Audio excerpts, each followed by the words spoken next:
Arjun, Tim, and a bottle of water. Without further ado, I would like to introduce you to Todd, a typical member of our target market. Todd is a 28-year-old businessman who has recently secured himself a prestigious position in the business district and is now feeling the strain of a working life. He is, in essence, a typical city worker, a professional who is quite literally constantly on the go. He wants things back to basics, back to how they used to be, because for him, simplicity is key. Our focus groups agreed and wanted a bottle of water that was honest and did what it said on the tin, or a bottle in our case. The name appealed to them as it wasn't pretending to be something else, stripping the concept of bottled water back to its bare bones. We think that it should be sold at 50 pence a unit. This price allows our consumer to walk into a shop, pick up a bottle of water, pay with £1 and walk out. No change and no unnecessary hassle. So let's see Todd in action.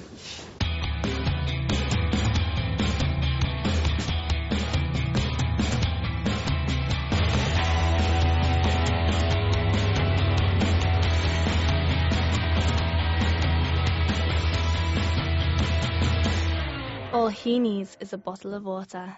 Water, keeping it simple, it's just water. Keeping it simple, just a bottle of water. All you need is a bottle of water. In the past 2 days, all of you have unknowingly said our brand thousands of times. Can I have a bottle of water, please? It's that simple. We think the idea of a bottle of is new, it's clean and it's cutting edge. Any questions, please? I love your stripped-back simplicity, your almost non-branded approach. You know, it's really refreshing. However, what do you think makes a bottle of water kind of ownable as a brand and not just, dare I say, another bottle of water? A bottle of is a brand in itself. You could also expand it to something, say, a packet of chocolate, a packet of sweets. I think simplicity is the brand here, and I think that's what people are looking for. I'm going to be hard-nosed about my question. You've got to be really aggressive with this brand. Which brand are you going to kill, basically, to get your brand on shelf? I think it could be a massive killer brand and could kill off a lot of brands that are perhaps a little bit overpriced or not quite got their place in the market properly. They haven't realised what their target audience is and what that target audience wants, whereas we have. And I think from a retail point of view, the retailer makes 150% profit margin on each product they sell. So they're not likely to choose other products over ours because there's a pretty decent profit margin, if I may say so myself, and I reckon they'd be pretty happy with it. Thank you very, very much. Thank you very much.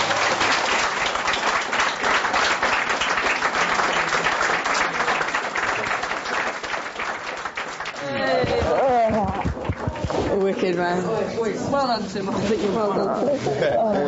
Cheers. Well done, man. Well done, man. Excellent presentation. Really thoroughly thought through. They'd taken a long time to understand the market, made some big decisions about where they were going to place their bets. It gave me enough confidence that they'd thought about what they weren't going to do with the brand. So, very strong performance. Yeah.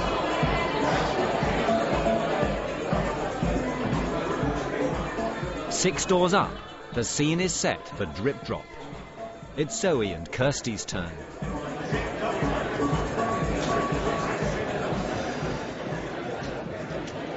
Sounds busy.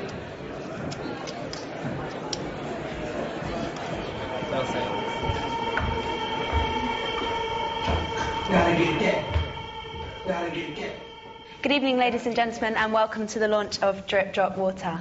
Now, our target consumer for this bottled water would be the girl Sally. Now, Sally's 14 years old. She's young. She loves socialising with her friends. She loves going out, listening to music. She's very aware of what boys think. She's very aware of the fact that she has problems with her skin and her hair. And just like 74% of other people, she isn't aware of the health benefits that go along with drinking water. Image is a massive thing. Well, this bottle is bright, it's funky, it's dynamic. It's got a very bright label, and the brand is very clear, and we feel that by making a bottled water that was specific to teenagers, it can be a catalyst to get a lot of teenagers drinking water. So if we could just show you our advertising campaign at this stage.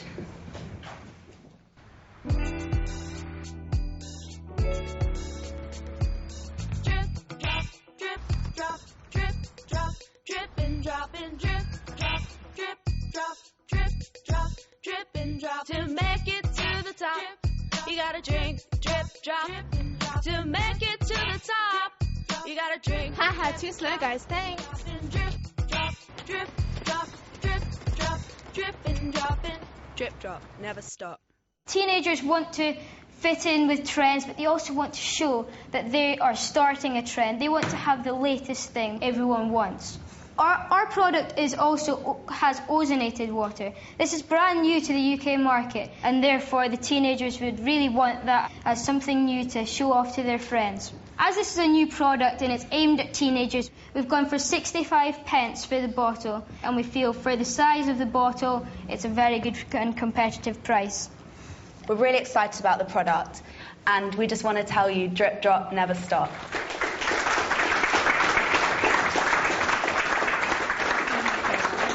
We'd like to open the floor now for any questions you might have. Well done, fantastic presentation. One of the things that strikes me is the possible pitfall of suggesting that bottled water has any kind of treatment. The fact that it's ozonated means that it's purer, it means it's cleaner and crisper. And I think a lot of people buy into that. We're living in a health-conscious nation where people want the best that's for them.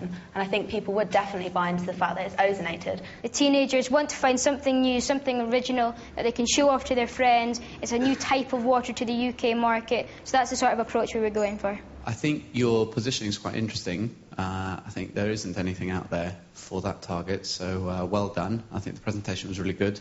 My question, though, is you talked a lot about the health benefits of water, yet you haven't really talked about the health aspect at all on your advert.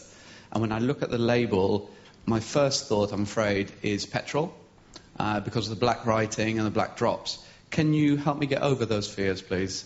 From the market research, yellow is a colour that a lot of the teenagers suggested would be really fitting. So I think that it meets the needs of the teenagers really well. We wanted to keep the label plain and simple, and I think that through further campaigns we could possibly draw on more of the health benefits of the water itself. Oh, that was amazing. So well done. And you answered questions really well. They did. They seemed impressed. For Lord Sugar, some industry feedback. I think the fact that they presented without notes was amazing. I mean, Ben doesn't do that at work, and he's twice their age. They had a real passion, and I thought that came across really well. Yeah, definitely.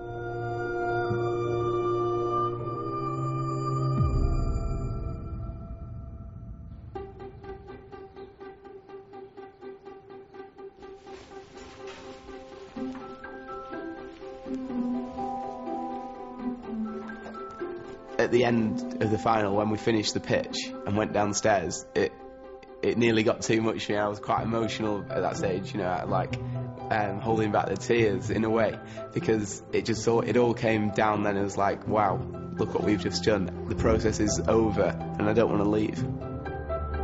I've learned to be aware of myself and how I can come across to other people, and sometimes you won't mean to come across in a certain way, but you will. So I think awareness is a massive thing that I've learned in this process.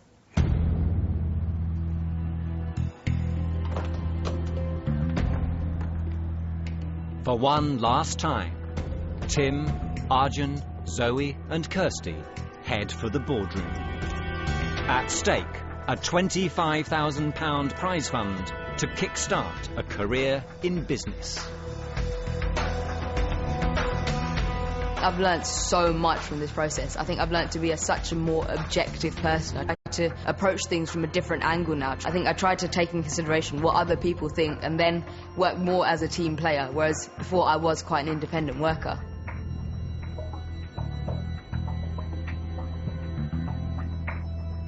I gave the final task everything I had, and it's down to Lord Sugar now. It's not long now.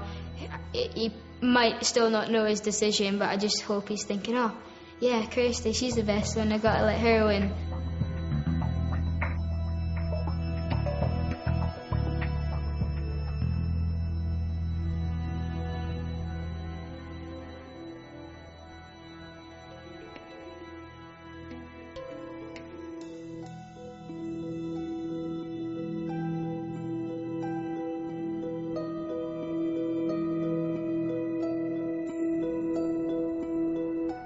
You can go through to the boardroom now.